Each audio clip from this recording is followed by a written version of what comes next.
بسم الله الرحمن الرحيم. الحمد لله نحمده ونستعينه ونستغفره ونؤمن به ونتوكل عليه ونعوذ بالله من شرور أنفسنا ومن سيئات أعمالنا. من يهده الله فلا مضل له ومن يضلل فلا هادي له. وأشهد أن لا إله إلا الله وحده لا شريك له.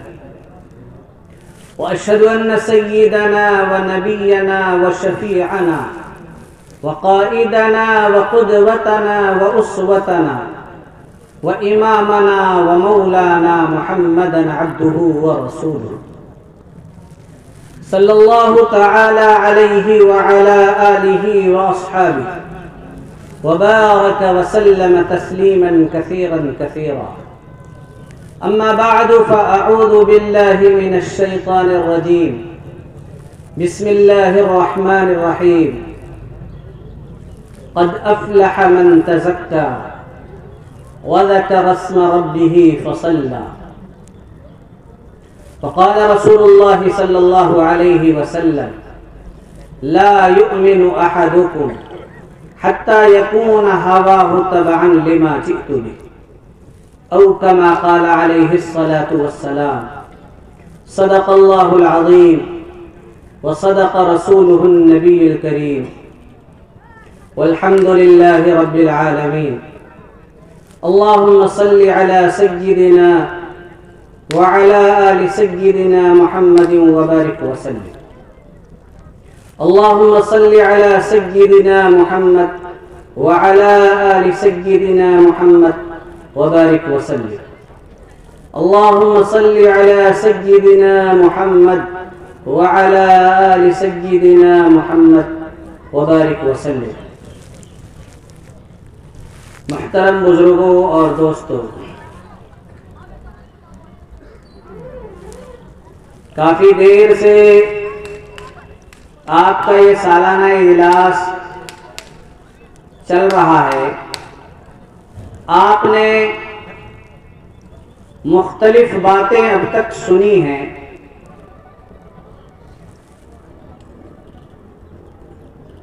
ایک آیت کریمہ اور ایک حدیث مبارکہ میں نے آپ حضرات کے سامنے پڑھی ہے.